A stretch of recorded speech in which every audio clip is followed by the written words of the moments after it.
Hi hello welcome to Indian knowledge university. ఈరోజు విద్య ఉద్యోగ సమాచారం చూసుకుంటే మనకు చాలా విషయాలు రావడం జరిగింది. అదేవిధంగా ఈ వీడియో చూస్తున్న వారు లైక్ చేయడం మాత్రం మర్చిపోవద్దు. మీరు చేసే లైక్ వల్ల ఎడ్యుకేషన్ మరియు ఎంప్లాయ్మెంట్కి సంబంధించి ప్రతి ఇన్ఫర్మేషన్ అందరికీ చేరే ప్రయత్నం జరుగుతుంది. సో ప్రధానంగా ఈరోజు సంబంధించిన వివరాలు చూసుకుంటే 29 నుంచి గ్రూప్ 2 సర్టిఫికేట్ వెరిఫికేషన్ అంటూ వార్త చూసుకోవచ్చు. మనకు మొత్తానికైతే గ్రూప్ 2 సంబంధించి ఫలితాలు ప్రకటించడం జరిగింది. సో వాటికి సంబంధించిన ఫలితాలు అయితే అఫీషియల్ వెబ్సైట్లో అందుబాటులో ఉన్నాయి. మనకు ఈ నెల 27 నుంచి వెబ్ ఆప్షన్లు కూడా ఇవ్వచ్చు అంటూ మనకు పేర్కొనడం జరిగింది. సో మనకు టీజీపీఎస్సీ వెబ్సైట్లో అభ్యర్థుల జాబితా వెరిఫికేషన్కు రాకపోయినా, అదేవిధంగా వెబ్ ఆప్షన్లు తప్పుగా ఇచ్చినా కూడా అనర్హులు అంటూ మనకు కమిషన్ అయితే పేర్కొంటుంది. సో కాబట్టి కేర్ఫుల్గా చూసుకునే ప్రయత్నం చేయండి. గ్రూప్ 2 పరీక్షలు రాసి నియామకాల కోసం ఎదురు చూస్తున్న అభ్యర్థులకు టీజీపీఎస్సీ అయితే గురువారం సర్టిఫికేట్ వెరిఫికేషన్ షెడ్యూల్ను విడుదల చేసింది. ఈ నెల 29 నుంచి జూన్ 10 వరకు సర్టిఫికేట్ వెరిఫికేషన్ చేరున్నారంటూ చూసుకోవచ్చు. ప్రతిరోజు ఉదయం 10 గంటల 30 నిమిషాల నుంచి మధ్యాహ్నం 1 గంట 30 నిమిషాల వరకు, అదేవిధంగా మధ్యాహ్నం 2 గంటల నుంచి సాయంత్రం 5 గంటల 30 నిమిషాల వరకు హైదరాబాద్ నాంపల్లిలోని సురవరం ప్రతాప్ రెడ్డి యూనివర్సిటీలో ఈ ప్రాసెస్ జరుగుతుందంటూ మనకు చూసుకోవచ్చు. అదేవిధంగా జూన్ 11 మాత్రం రిజర్వ్ డేగా ఉదయం 10 గంటల 30 నిమిషాల నుంచి సాయంత్రం 5 గంటల 30 నిమిషాల వరకు నిర్వహించనున్నారంటూ చూసుకోవచ్చు. సో ఏదైనా డాక్యుమెంటు సబ్మిట్ చేయకపోయినా, అదేవిధంగా మనకు మీకు ఇచ్చిన డేట్లో అటెండ్ కాలేకపోయినా కూడా మనకు జూన్ 11న రిజర్వ్ డేగా అయితే పేర్కొనడం జరిగింది. సో ఈరోజు కూడా చివరిసారిగా అటెండ్ అయ్యే అవకాశం అయితే ఉంటుంది. సో అదేవిధంగా షార్ట్ లిస్ట్ చేసిన అభ్యర్థుల జాబితా మాత్రం కమిషన్ వెబ్సైట్లో అందుబాటులో ఉంది. ఒకసారి చూసుకునే ప్రయత్నం చేయండి. అదేవిధంగా షార్ట్ లిస్ట్లో అభ్యర్థులు ఈ నెల 26 నుంచి కమిషన్ వెబ్సైట్ నుంచి సర్టిఫికేట్ వెరిఫికేషన్కు సంబంధించిన మెటీరియల్ను రోజువారీ షెడ్యూల్ను కూడా డౌన్లోడ్ చేసుకోవచ్చు అంటూ మనకు టీజీపీఎస్సీ అయితే సూచించింది. సో వీటికి సంబంధించిన డాక్యుమెంట్స్ ఏం తీసుకెళ్లాలనే లిస్ట్ కూడా మనకు అఫీషియల్ వెబ్సైట్ అందుబాటులో ఉంది. ఒకసారి చూసుకొని డౌన్లోడ్ చేసుకునే ప్రయత్నం చేయండి.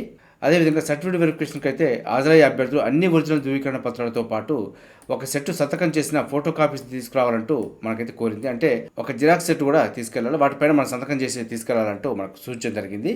ఇది మనకు గ్రూప్ 2కి సంబంధించి డాక్యుమెంట్ వెరిఫికేషన్కి అయితే తేదీలు ప్రకటించడం జరిగింది. సో అదేవిధంగా మనకు 1:1 నిష్పత్తిలో మాత్రమే 777 మంది అభ్యర్థుల ఎంపిక అంటూ వార్త చూసుకోవచ్చు.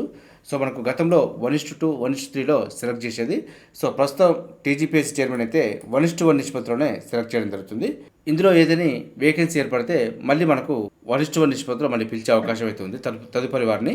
సో ఏదైనప్పటికీ గ్రూప్ 1 పైన హైకోర్టు తీర్పు ఏ విధంగా వస్తుందనే దానిపైన ఆధారపడి గ్రూప్ 2, గ్రూప్ 3 నియామకాలు ముందుకెళ్లే అవకాశం అయితే ఉంది.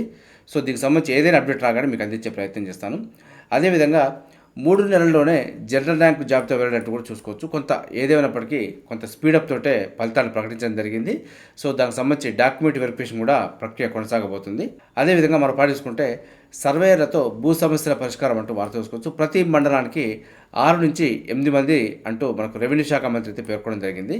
రాష్ట్రంలో భూ సమస్యలకు శాశ్వత పరిష్కారం లక్ష్యంగా లైసెన్స్డ్ సర్వేయర్ల నియామకం చేపడుతున్నామంటూ రెవెన్యూ శాఖ మంత్రి అయితే పేర్కొనడం జరిగింది.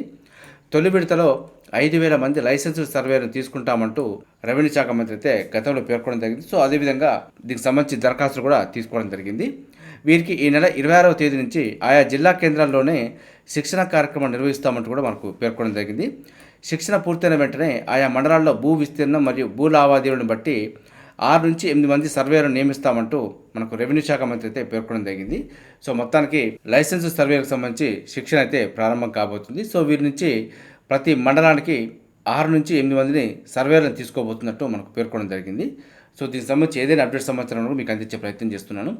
అదేవిధంగా జూన్ చివరిలో లేదా జూలై మొదట్లో పంచాయతీ ఎన్నికలంటూ వార్త చూసుకోవచ్చు. నిరుద్యోగులకైతే ఇది ఒక మంచి అవకాశం అని చెప్పుకోవచ్చు. ఎందుకంటే మనకు స్థానిక సంస్థల ఎలక్షన్లు వస్తే తప్ప ఉద్యోగ నోటిఫికేషన్లు కానీ జాబ్ కార్డులకు సంబంధించి కానీ అప్డేట్ సమాచారం రాదు. కాబట్టి ఖచ్చితంగా నిరుద్యోగులకు సంబంధించి కొన్ని ప్రకటనలు వెలువడితేనే మనకు స్థానిక సంస్థలకు ఎలక్షన్ నిర్వహించే అవకాశం ఉంది.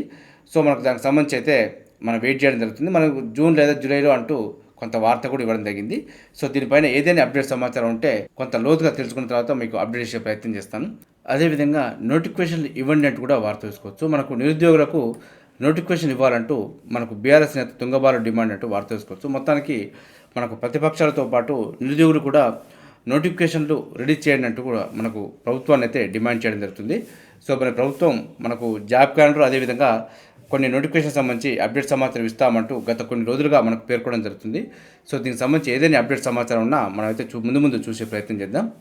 అదేవిధంగా కొత్త కోర్సులకే దోస్తట్టు మనకు వార్తలు చూసుకోవచ్చు. ఆప్షన్ల వేళ డిగ్రీలో చేరబోయే విద్యార్థుల అడావిడి ఇంజనీరింగ్కి విడుదల తర్వాత పెరిగిన వేడి అంటూ వార్త చూసుకోవచ్చు. సో మనకు ఇంజనీరింగ్కి విడుదలైన తర్వాతనే వేడి పెరిగిందంటే సో కొంత అందులో మంచి స్కోరు మంచి ర్యాంకు రావట్లేదనే ఉద్దేశంతో ఇందులో చేరే అవకాశం కూడా ఉంటుంది. సో మనకు సాంకేతిక నేపథ్యం గల డిగ్రీపై మక్కువ, ఈ కామర్సు బీఎఫ్ఎస్ఐ కోర్సులపై ఆరా, అదేవిధంగా బీబీఏ మరియు బీసీఏ కోర్సులకు కూడా పెరుగుతున్న డిమాండ్ అంటూ ఇవ్వడం జరిగింది. సో మొత్తానికైతే దోస్తుకు సంబంధించి మొదటి విడత రిజిస్ట్రేషన్ అయితే పూర్తయిపోయింది. సో మనకు రెండో విడతకు సంబంధించి కూడా డేట్ రాగానే మీకు అప్డేట్ చేసే ప్రయత్నం చేస్తాను. సో ఎవరైనా అప్లికేషన్ చేసుకునే వారు ఉంటే ఖచ్చితంగా చేసుకొని ఫాలోఅప్ చేసుకునే ప్రయత్నం చేయండి. అదేవిధంగా తప్పెవరిది శిక్ష వరకే అంటూ మరొక వార్త కూడా చూసుకోవచ్చు. పరీక్షల నిర్వహణలో విద్యాశాఖలో సమన్వయ లోపం. ఈ నెల 25న ఒకే సమయానికి టీజీడీఈ సెట్ అదేవిధంగా ఇంటర్ ఇంప్రూవ్మెంట్ పరీక్ష అంటూ వార్త చూసుకోవచ్చు. సో రెండింటికి కూడా ఒకే ఎలిజిబిలిటీ ఉన్న వాళ్ళు రాస్తున్నారు కాబట్టి సో ఒకే రోజు 2 పరీక్షలు అంటే కొంత అన్యాయం జరుగుతున్నట్టే. మరి ప్రభుత్వం దీనిపైన ఏదో ఒక ఎగ్జామ్ అయితే కొంత పోస్ట్పోన్ చేసే ప్రయత్నం జరగాలి. అదేవిధంగా మరో పాయింట్ తీసుకుంటే పట్టుబడ్డ హైటెక్ కాపీయింగ్ అంటూ వార్త చూసుకోవచ్చు. మనకు పరీక్ష అరుణాచల్ ప్రదేశ్లో, సమాధానాలు మాత్రం హర్యానా నుంచి అంటూ వార్త చూసుకోవచ్చు. 53 మంది అభ్యర్థుల అరెస్ట్ అంటూ ఇవ్వడం జరిగింది. సో మనకు మోసగాళ్ళ అతి తెలివితేటలు కూడా మామూలుగా లేవంటూ వార్త చూసుకోవచ్చు. హిమాచల్ ప్రదేశ్లో జరిగే ఉద్యోగ ఎంపిక పరీక్షలకు 2600 కిలోమీటర్ల దూరంలోని హర్యానా నుంచి సమాధానాలు అందించే ముఠా గుట్టు రట్టయిందంటూ వార్త చూసుకోవచ్చు. మొత్తానికి చెవిలో బ్లూటూత్ ద్వారా కొంత సమాధానాలు సేకరిస్తూ ఎగ్జామ్ రాసే ప్రయత్నం జరిగింది. దీన్ని పట్టుకున్నారంటూ వార్త అయితే ఇవ్వడం జరిగింది. సో మనకు ప్రభుత్వ ఉద్యోగాలకు సంబంధించి ఎక్కడ ఏ అక్రమాలు చేసినా కూడా కొంత దొరికే అవకాశం ఉంటుంది. అదేవిధంగా ఏదైనా ఫ్రాడ్ డాక్యుమెంట్లు సబ్మిట్ చేసినా కూడా మనకు రిటైర్మెంట్ వరకు కూడా కొంత రిస్కే ఉంటుంది. కాబట్టి ప్రభుత్వ ఉద్యోగాలకు కొంత నిజాయితీగానే సెలెక్ట్ అయ్యే ప్రయత్నం జరగాలి. అదేవిధంగా శౌర్య పురస్కారాలు ప్రదానం చేసిన రాష్ట్రపతి అంటూ వార్త తెలుసుకోవచ్చు. 6 కీర్తి చక్ర మరియు 33 శౌర్య చక్ర అవార్డులు అందజేసిన ముర్ము అంటూ ఇవ్వడం జరిగింది. కీర్తి చక్ర స్వీకరించిన ఏపీకి చెందిన మేజర్ ముల్ల రామ్ గోపాల్ నాయుడు అంటూ కూడా ఇవ్వడం జరిగింది. మనకు విధి నిర్వహణలో ధైర్య సాహసాలు చూపిన సాయుధ దళాలు మరియు రాష్ట్ర కేంద్రపాలిత ప్రాంతాల పోలీసులకు చెందిన సిబ్బందికి అందజేసే శౌర్య పురస్కారం రాష్ట్రపతి ద్రౌపది ముర్ము గురువారం ప్రదానం చేశారంటూ చూసుకోవచ్చు. వీటిలో 6 కీర్తి చక్ర 33 శౌర్య చక్ర అవార్డులు ఉన్నాయంటూ ఇవ్వడం జరిగింది. మరణానంతరం 4 కీర్తి చక్ర అదేవిధంగా 7 శౌర్య చక్ర ప్రదానం చేశారంటూ కూడా చూసుకోవచ్చు. ఈ అవార్డు గ్రహీతల్లో అయితే Indian army, CRPF, air force, Jammu Kashmir పోలీసులకు చెందిన భద్రతా సిబ్బంది ఉన్నారంటూ ఇవ్వడం జరిగింది. అదేవిధంగా కీర్తి చక్ర దేశంలో 2వ అత్యున్నత శాంతికాల శౌర్య పురస్కారం అంటూ చూసుకోవచ్చు. సో కాబట్టి పురస్కారాలకు సంబంధించి కూడా వాటి యొక్క ఆర్డర్ అయితే ఖచ్చితంగా గుర్తుంచుకునే ప్రయత్నం చేయండి. అదేవిధంగా మనం పాటించుకుంటే జూన్ 2న 5 లక్షల మందికి యువ వికాసం అంటూ వార్త తెలుసుకోవచ్చు. సో నిరుద్యోగులకు అందించే ఒక స్కీమ్ సంబంధించి కొంత ఫాలోఅప్ చేసుకునే ప్రయత్నం చేయండి. ఎందుకంటే సో ఉద్యోగ నోటిఫికేషన్లో ఏదైనా పొరపాటు జరిగినా కూడా మనకు కనీసం ఉపాధి కల్పనకైతే కొంత వెసులుబాటు అని చెప్పుకోవచ్చు. మరి మీ గ్రామాల్లో మీరు అప్లికేషన్ చేసుకుని ఉంటే దీనికి సంబంధించి కొంత ఫాలోఅప్ చేసుకునే ప్రయత్నం చేయండి. సో మరి దాదాపుగా 50,000 నుంచి 4 లక్షల వరకు స్కీమ్ అయితే ఇంప్లిమెంట్ చేయడం జరుగుతుంది. సో మీ దగ్గరలో ఎంపీడీ ఆఫీస్లో దీనికి సంబంధించి కొంత ఫాలోఅప్ చేసుకునే ప్రయత్నం చేయండి. అదేవిధంగా నార్థన్ రైల్వేలో ఉద్యోగాలు అంటూ వార్త తెలుసుకోవచ్చు. స్కౌట్స్ అండ్ గైడ్స్ కోటాలో భాగంగా ఖాళీగా ఉన్న గ్రూప్ సి మరియు గ్రూప్ డి పోస్టుల భర్తీకి నార్థన్ రైల్వే అయితే అప్లికేషన్ కోరుతుంది. ఆన్లైన్ దరఖాస్తుకు చివరి తేదీ మే 22 అంటూ చూసుకోవచ్చు. గ్రూప్ సికి సంబంధించి 5 పోస్టులని, గ్రూప్ డికి సంబంధించి 18 పోస్టులని, పోస్టులు అనుసరించి 50% మార్కులతో 10వ తరగతి, ఇంటర్మీడియట్, ఐటీఐ ఉత్తీర్ణతో పాటు పని అనుభవం ఉండాలంటూ కూడా చూసుకోవచ్చు. సో ఎలిజిబిలిటీ ఉన్న వాళ్ళైతే అప్లికేషన్ చేసుకునే ప్రయత్నం చేయండి. అదేవిధంగా ఎయిమ్స్లో కూడా సీనియర్ రెసిడెంట్ పోస్టులకు సంబంధించి నోటిఫికేషన్ వచ్చింది. ఆన్లైన్ దరఖాస్తుకు చివరి తేదీ జూన్ 14 అంటూ చూసుకోవచ్చు. మొత్తం పోస్టులు అయితే 210 వరకు ఉన్నాయి. సో ఎలిజిబిలిటీ ఉన్న వాళ్ళు ఒకసారి చేసుకునే ప్రయత్నం చేయండి. అదేవిధంగా వెబ్సైట్లో జేఈ అడ్వాన్స్డ్ రెస్పాన్స్ షీట్లు అంటూ చూసుకోవచ్చు. 26న ప్రాథమిక కీ విడుదల. జేఈ అడ్వాన్స్డ్కు సంబంధించి విద్యార్థుల రెస్పాన్స్ షీట్లను అయితే వెబ్సైట్లో ఉంచినట్టు ఐఐటి కాన్పూర్ పేర్కొంది. సో ఎగ్జామ్ రాసిన వారైతే ఒకసారి చూసుకునే ప్రయత్నం చేయండి. అదేవిధంగా ఈ నెల 26న ఉదయం 10 గంటలకు ప్రాథమికకి విడుదల చేరున్నారంటూ కూడా చూసుకోవచ్చు. దానిపై అభ్యంతరాలను ఈ నెల 27వ తేదీ సాయంత్రం 5 గంటల వరకు కూడా పంపొచ్చు అంటూ ఇవ్వడం జరిగింది. సో మనకు జేఈ అడ్వాన్స్కి సంబంధించి రెస్పాన్స్ షీట్ అయితే అందుబాటులో ఉంది. ఒకసారి చూసుకునే ప్రయత్నం చేయండి. చూసారుగా, ఇది ఈరోజు సంబంధించి విద్యా ఉద్యోగ సమాచారం. ఇదే విధంగా మన ఛానల్ అయితే ప్రతిరోజు మార్నింగ్ రావడం జరుగుతుంది. వీటితో పాటు అడ్మిషన్ నోటిఫికేషన్స్ మరియు రిక్రూట్మెంట్ నోటిఫికేషన్ సంబంధించి కూడా మీకు ఎప్పటికప్పుడు అప్డేట్ సమాచారం అయితే అందించే ప్రయత్నం చేస్తున్నాను.